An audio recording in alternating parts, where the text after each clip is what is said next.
Hello and welcome to Views on News. I'm your host Rafae, and in today's show we'll be talking about the Fitna al-Khawarij backed by the Taliban regime. Of course, I'm talking about the terrorism situation in not only Pakistan but in the region at large, but specifically talking about Pakistan.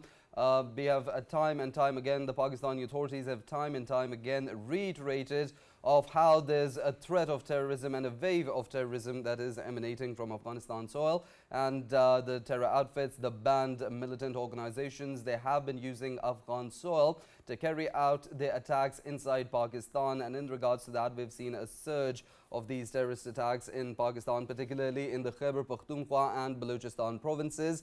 In regards to that, there's a new development that was witnessed today in regards to the United Nations Security Council meeting, in which Pakistan's permanent representative at the United Nations, Ambassador Munir Akram, spoke about the threat of terrorism emanating from Afghanistan soil.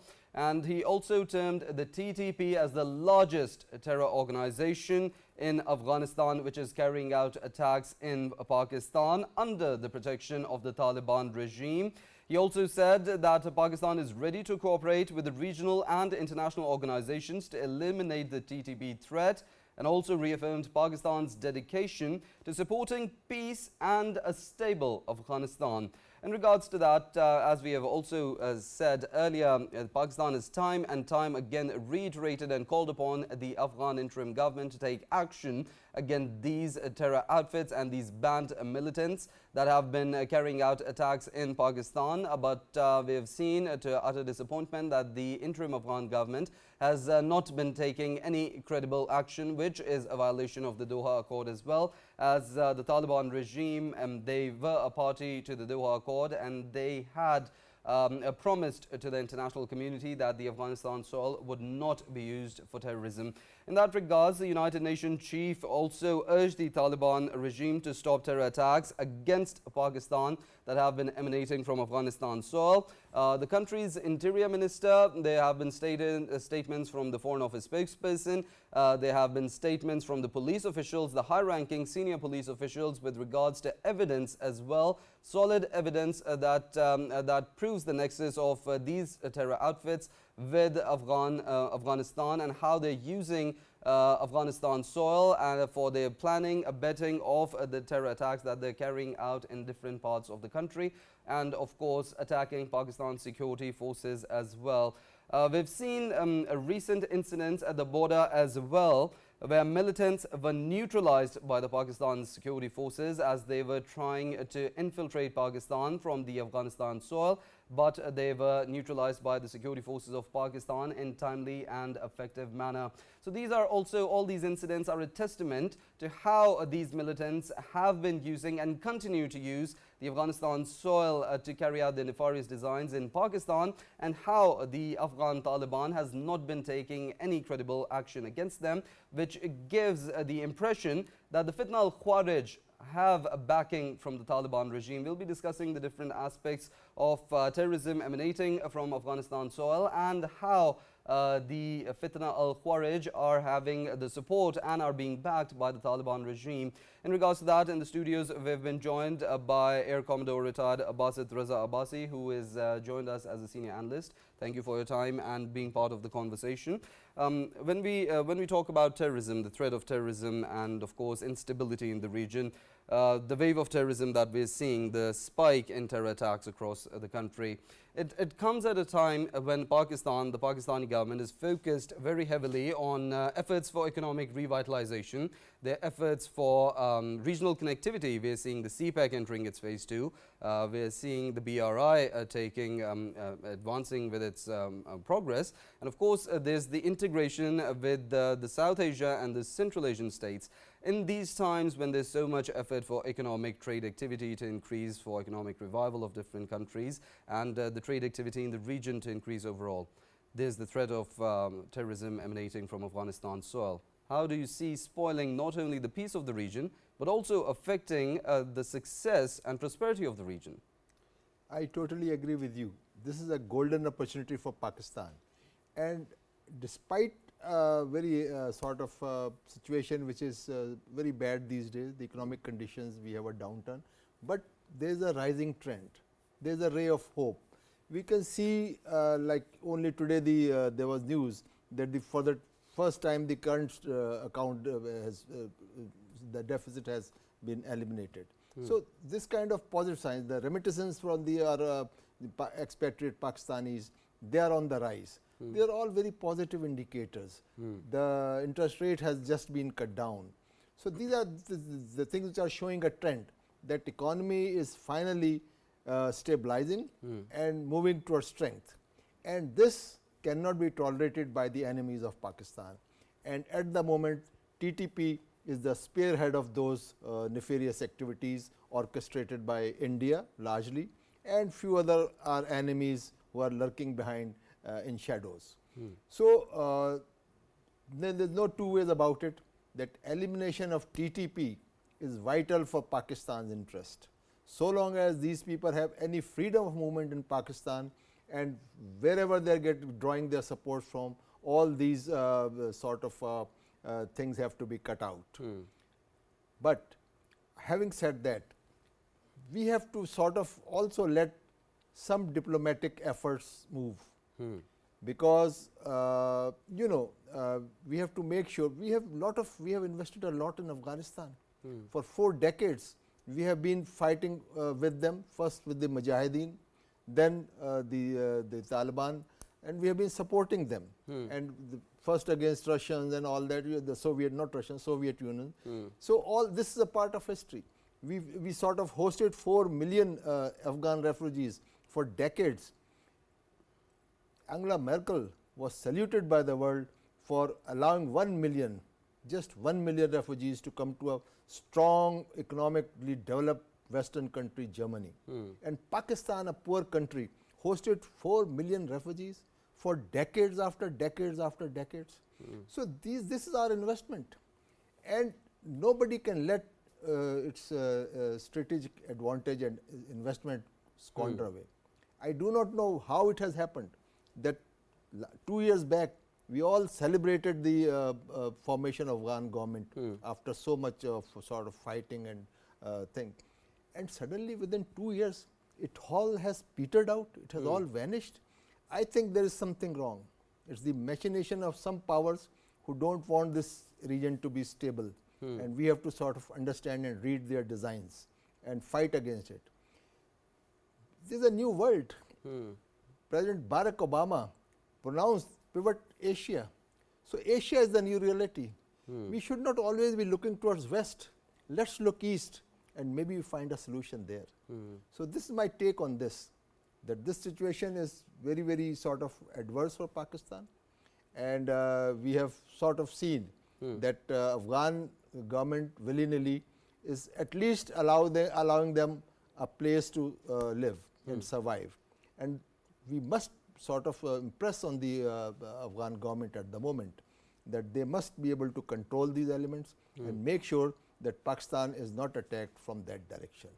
Definitely. Air Commodore Basit, Raza, Abbasi, of course, the Afghan regime, the interim government there, they need to focus on how these spoilers of peace are affecting not only the stability of Pakistan, but the region at large. In regards to that, I'd also like to include Umar Sherzai in the conversation, who is a former ambassador and joined us on Skype. Thank you for time and being part of the conversation.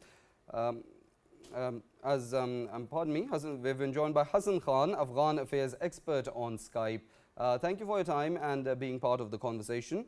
As we're talking about the threat of terrorism emanating from Afghan soil, and we're talking about how Pakistan has reiterated time and time again on the Afghan interim government to take action against these banned outfits and these militant organizations.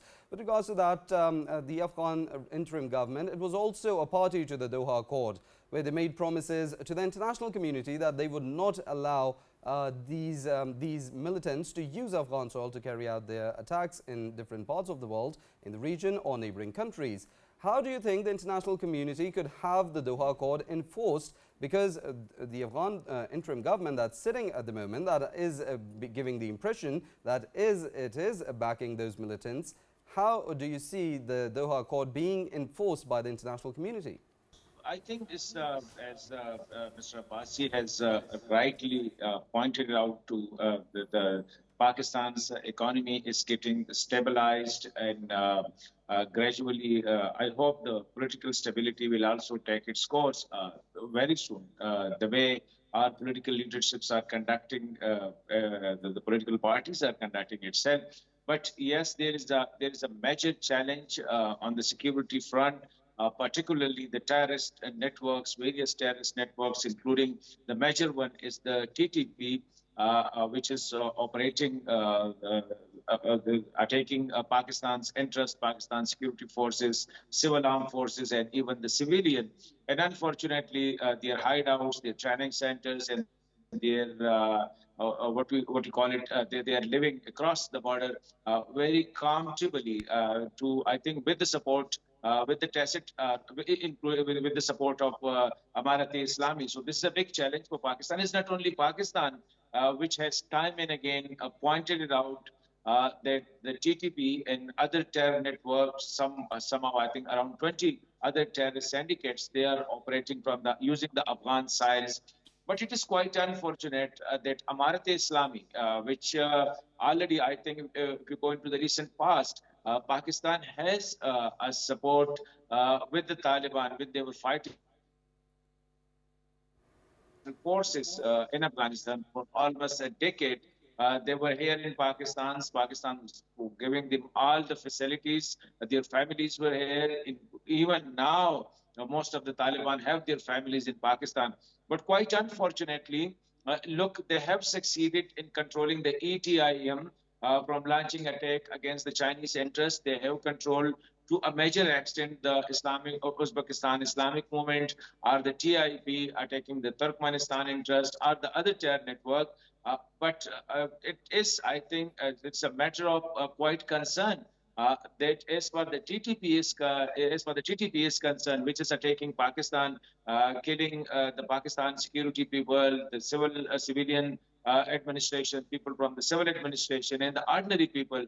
Taliban have somehow not shown any interest to control them, or to even to instruct them not to use the Afghan side against Pakistan, a brotherly, friendly countries. And this issue of the TTP using the Afghan side, it has been several times. United Nations reports pointed it out that TTP is emerging as a big threat, not only for Pakistan, but in the future, it can be a big threat for the regional peace. The various US reports pointed it out that TTP is a threat, and it is inside Afghanistan. And it's not only the Afghan Taliban, which are somehow supporting the TTP leadership residing in Afghanistan. The Al-Qaeda network, it is providing a very active support, logistic support, the training But facilities. I'd also like you to comment on because we're talking about how there's more than threats to just Pakistan. There's regional threats and global threats as well. I'd also like you to comment on the situation with the ISKP, as it has been responsible and has held responsibility for the Moscow attacks as well, and it shows that how the ISKP can prove to be a global threat. I'd also like your comment on that. Yeah, definitely. Yes, ISKP is a threat. But as for Pakistan is concerned, I think ISKP is more interested within Afghanistan. They are fighting against the Amarat Islami. They are considering themselves as the only militant organizations which are, as they believe, which are working for the implementation of Sharia inside Afghanistan or outside other Muslim countries. But for Pakistan, I think our major concern is the TTP.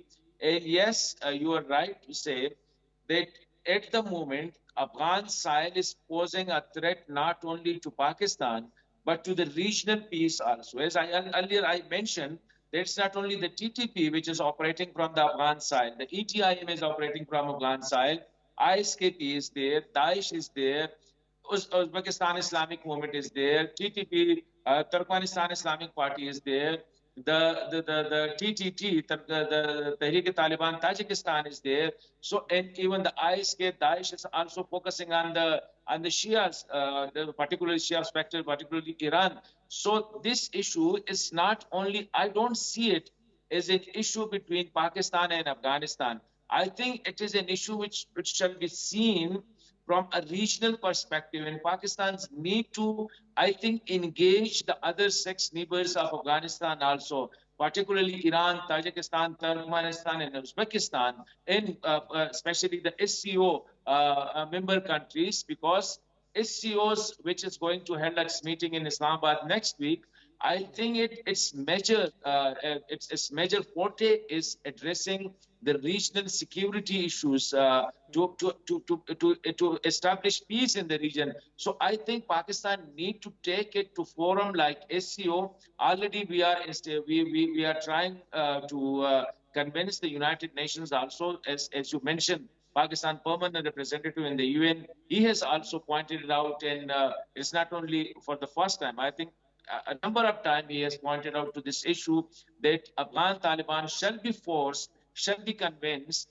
to stop helping or supporting the TTP. So I think for Pakistan, there is a need of engaging the regional forums, the regional countries, particularly those which are feeling threat from Afghanistan. So definitely it has that regional dimension also. So that will be quite, I think, and as I agree with the Commodore Abbasi, that diplomatic efforts must be, I think, it must be increased, and robust diplomatic outreach needs for this issue to be addressed, because currently our focus is on the kinetic operations, on intelligence-based operation within Pakistan. And I think its roots are, as you earlier stated, its roots are across the border within Afghanistan. The leadership is there. The first tier, the second tier leadership are there, and they are comfortably living in Afghanistan.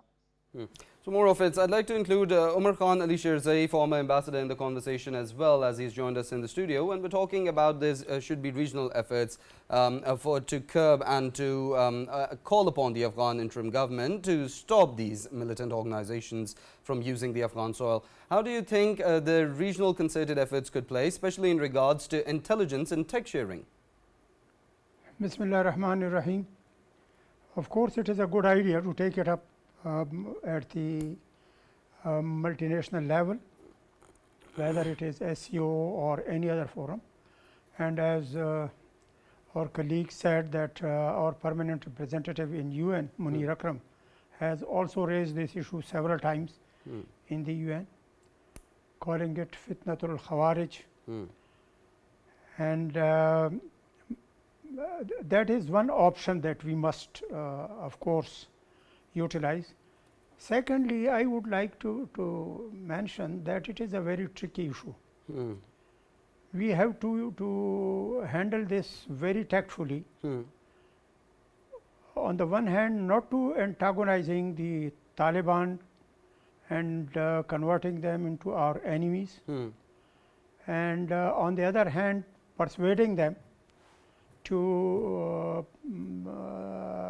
rather restrain the TTP people from using the Afghan soil against Pakistan. The modus operandi that I would like to suggest, that a strong jirga consisting of the ulemas and our experts on Afghanistan, and of course some officials from the Foreign Office. But in regards to that, Mr. Umar, should hold a jirga in Afghanistan and persuade the Taliban that it is not even in their own interest to antagonize Pakistan.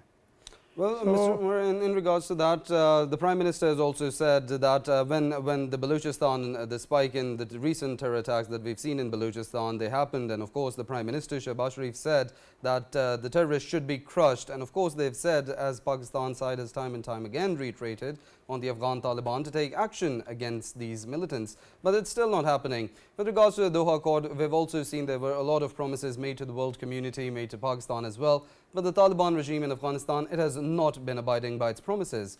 How do you think the Doha Accord and the promises that Afghan regime, Afghan interim government regime made to the world, to Pakistan, to the international community, how could they still commit to those promises? Well, frankly speaking, they are not abiding by that Doha agreement. but as I said, it is a very tricky issue. On the one side, we have to take care of our borders and make sure that all these cross border infiltration should be stopped. And secondly, we should also take it up at all forums. And thirdly, that normally the Taliban would be more persuaded if a proper jirga is convened and sent to Afghanistan to persuade them that this particular interest of using the Afghan soil against Pakistan or any other country, Uzbekistan or Turkmenistan, it is not in their own interest. It will further isolate the Taliban regime. So, it is not in their interest. Okay. And I think we should not use emotions in this particular. Definitely. We have to use common sense and reasons to handle this issue. Definitely, including Air Commodore Basit in the conversation as well. As we've seen in the past, when we talk about how there's regional instability, there's also talk of the militants that are in Afghanistan and using Afghan soil, and they're carrying out their attacks in Pakistan. There's also a viewpoint that they're being used as proxies in regards to a specific country in the region that has hegemonic designs. We've also seen in the past the example of Kulbhushan Yadav, who was trying and caught red-handed when he was trying to enter Pakistan on an Iranian passport. And we've the confession statement we've seen from him, and how he's talked about his activities that he had been conducting in Pakistan, being a member of the Indian Intelligence Agency. How do you think the militant organizations in Afghanistan being backing from bigger regional players, as they're very ignorant towards what Pakistan has been calling upon them, and what the many regional countries have been calling upon them as well? I think you have sort of raised a very important issue. Actually, there is a conflict of interest. There are countries which are not friendly with us, and there are countries in the region which are friendly to us. But our economic interests are divergent, even with the countries who are friendly to us. So, our economic success is at their cost. So, this we have to sort of read this very well and do take steps according to that. As my brother just said very rightly, sir, look at the map of Pakistan. If you were to walk across all the border, I think it will not be more than 7,000 or 8,000 kilometers. 3,300 of it is India, about 2,600 is Afghanistan, only 900 kilometers Iran, and 1,000 about 900 kilometers is the sea. So, I think that English word between the devil and the deep sea is truly represents Pakistan. We have deep sea, and if we are not friendly with Afghanistan, it is devil and the deep sea, because all around will be our enemies. So, this is what, as you write out, that we have to sort of, this is a very, very extremely sensitive issue for us. Our own security is very important. Our brothers, our sons, our children are dying every day, fighting those criminals. We have to eliminate them at all cost, and yet you have to also safeguard our strategic investments, as I just point out in the beginning, that 4 or 5 decades we have been investing our lives, our blood, our money, our resources. I talked of Afghan refugees. We shared our homes and hearts with them. We have also helped them with cricket. Exactly. So, even in cricket, this is what we have to say, remind the Taliban, this regime in Afghanistan, now this government, Afghan government now, that we are those people who were standing shoulder to shoulder with you. And 2 years back, we were your brothers and everything. And what has happened? What foreign elements have sort of maligned you so much against Pakistan that you have forgotten all these brotherly actions that we took? And I think, I understand he's an expert on that, but I think there are still elements in Afghan government who are sort of sympathetic to Pakistan. So, we have to find them out, and we have to sort of press more on them to convince their own party, their own members to sort of change course and actually take some positive steps to at least make sure that the activities of TTP who are hiding there, and at one time they were fighting also with them, and that's why they sort of want to sort of protect them. They cannot be allowed to sort of harm Pakistan. So whatever you want to do, find some other way of doing your favors to those people, but don't let it spill over into Pakistan. Definitely. That will not be tolerated by us. But this message has to be given softly, and soft paddling, what we call it. International forces, yes, but I would more like to see the regional players like, and I would now name it, China, Saudi Arabia, UAE, to Iran. sort of, yes, we talk to them. Why can't we sort of convince these people to sort of stop this thing, which is sort of affecting the regional peace, not only Pakistan. Today it's Pakistan, it will spill over in every direction.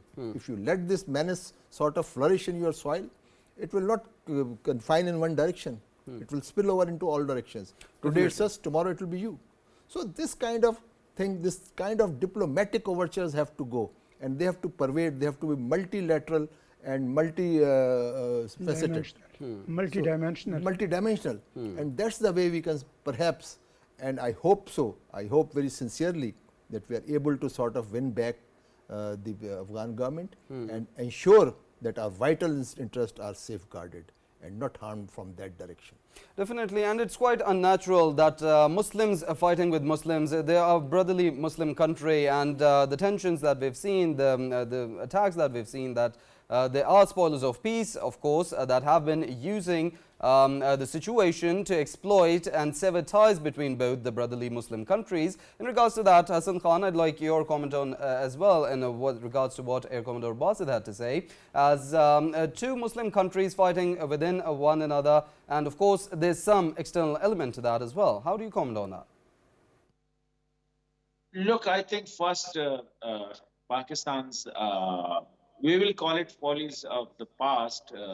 Look, Pakistan, every country has its own national interest. Unfortunately, in the past, we propagated this too much that Muslims countries, brotherly countries. I think we need to get out of this business, and it is the time to deal with each country at the merit, how much it is in the interest of Pakistan. China is not a Muslim country, but we have a very ideal relations with China. I think it's the best friend of Pakistan so far we have out of all 45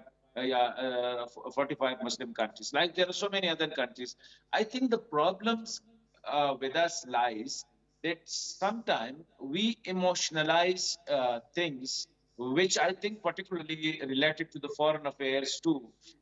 At the moment, Pakistan's, I think in the past, why we get engaged with in the Afghan problems, that is another question and need not to be rehashed or rediscussed here. Why we supported the Mujahideen, why we supported the Taliban, etc. Why we didn't make deals with the Kabul in the last 40 years. Why we always sided with the people in the mountain instead of people in the cities, in the capital, etc. I think these are basic questions. But now at the moment, the good policies of Pakistan, the current leadership, whether it is a military leadership, whether it is a political leadership, is to focus on Pakistan's vital interests. Pakistan's vital interests are, one, to safeguard its geography, like its borders, and the second is to economically make yourself so much self-sufficient that you are not, because at the moment Pakistan's economy is growing. It is not where we can say that we don't need the dictate of any other countries. At the moment, I think Pakistan's need to address this issue of terrorism from two angles. One is its external dimension, two dimensions. One is its external dimension, and definitely that is the terrorists are using the Afghan soil against Pakistan. One is that dimension. And another is the internal dimensions. Then I think we need to also give attention to its internal dimension. At the moment, as I said earlier, we are fighting it. Our policy is to eliminate them. Our policy is to flush them out, to crush them out. I think what I will suggest that there shall be some political arrangement too, because this is if this is a security issue, this is a political issue also. at the moment, what Pakistan's policy makers are, I think, missing it is its political aspects. So far, you look at the way this is not part of our political discourse. This issue of terrorism at the moment is not part of our political discourse. Look at our political leaders when they are addressing the big jalsas, when they are addressing their party conventions, etc. How many times you heard them saying that terrorism is a vital issue for Pakistan? One. Two, look at the national media. Look at this. I will use the word, don't mind it. It The has been so-called talked about over and over media, the again. The national Prime Minister media. has also talked about this issue, and the Foreign Office has also talked about this, how terrorism is a big threat for Pakistan. And of course, they've talked about how the economic environment can only improve when this threat of terrorism is removed. Yeah, what I'm saying, my point is, this is not part of the political narrative at the moment. One, if it was the part of a political narrative, look at our national media. How many channels? We have almost 30 to 40 channels, news and current affairs channels. How many news channels, Pakistani media channels, are giving space or time to these issues? Look at from 6 o'clock to 11 o'clock. There are almost dozens of anchors and dozens of experts PTV will be World is, sitting. and PTV is raising this issue a lot, and we've been talking about this issue a lot and how there needs to be efforts and this issue needs to be resolved. The Pakistan television is highlighting this issue very prominently. Personally, I'm also hosting a political talk show. I have made it a must to have one show on this issue, on this issue of terrorism, on Pak-Afghan issues, or on these issues of security. What I'm saying that yes, Pakistan television is playing a very responsible role, and I have seen that almost, if not daily, on every second and third day, there is a talk on this issue. But what I want to say, trying to tell you is that we have to make this issue a part of our narrative. So every day, our second day or third day, there is a discussions on. There are forum discussions. There are formal. Look, even we have not discussed this issue so far in the parliament. Our provincial assemblies are not discussing this issue. So what I am focusing on, yes, we have to give attention to its external aspects, and for that, our diplomats And are of course, qualified. your opinion has been, of course, recorded. I'd like to move towards Umar Khan Ali Sherzai as well with regards to how the conversation has shaped up. And as we're talking about how there's external elements that are affecting the whole situation as well, and they're trying to manipulate the whole scenario to sever the ties between Pakistan and Afghanistan. Of course, there's efforts being put in to resolve this issue and completely put an end to the issue of terrorism in the region. But of course, when we talk about external threats, we earlier talked about how there was the element of Kulbhushan Yadav.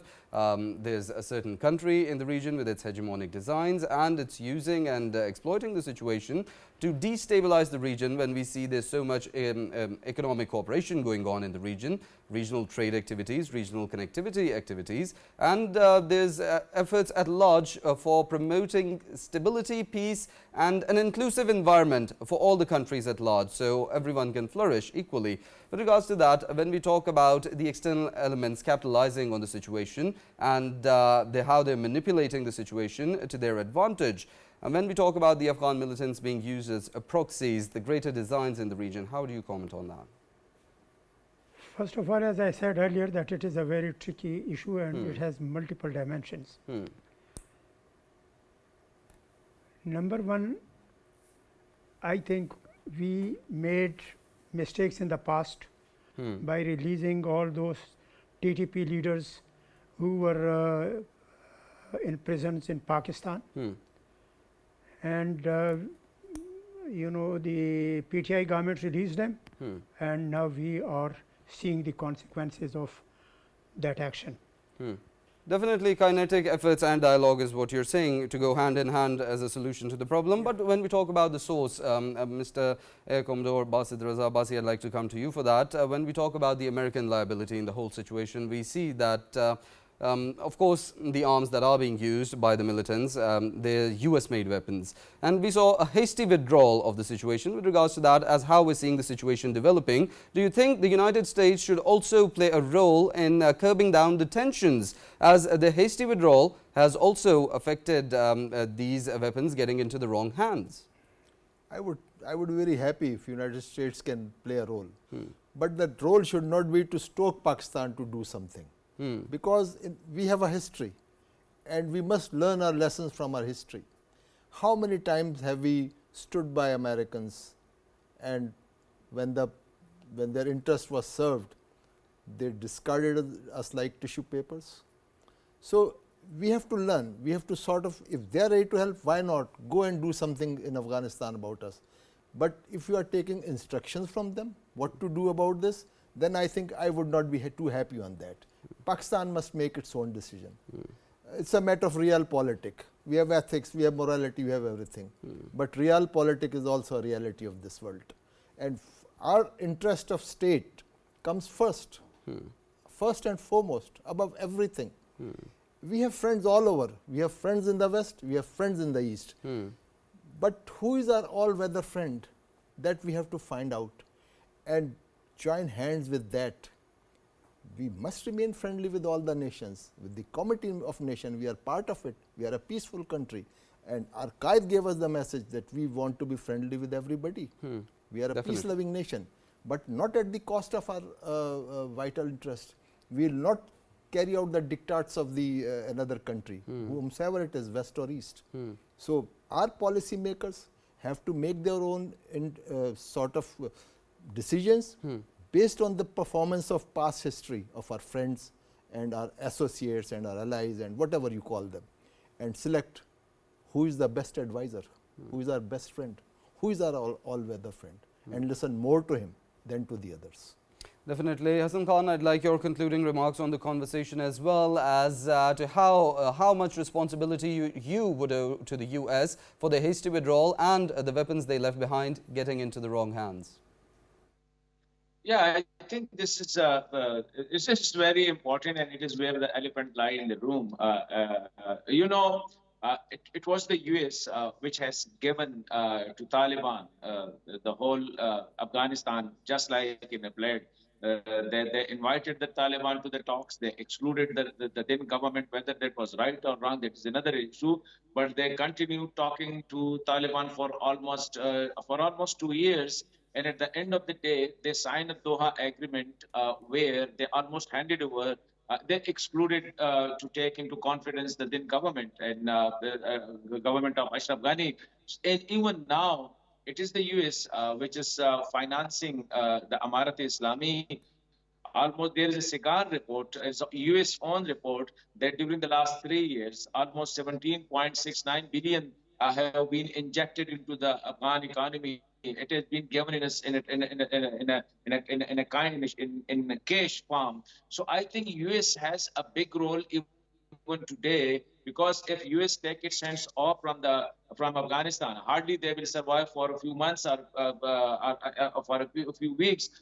At the moment, I think US has its own interest, and I agree with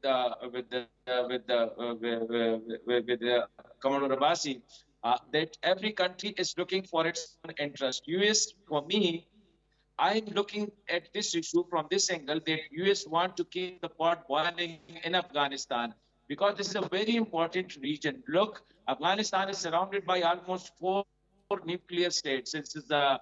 Russia is there, China is there, India is there, Pakistan is there, and there is another, Iran is there. So this region is very much important. There is a conflict going on, particularly the Ukraine conflict and the Middle East conflict.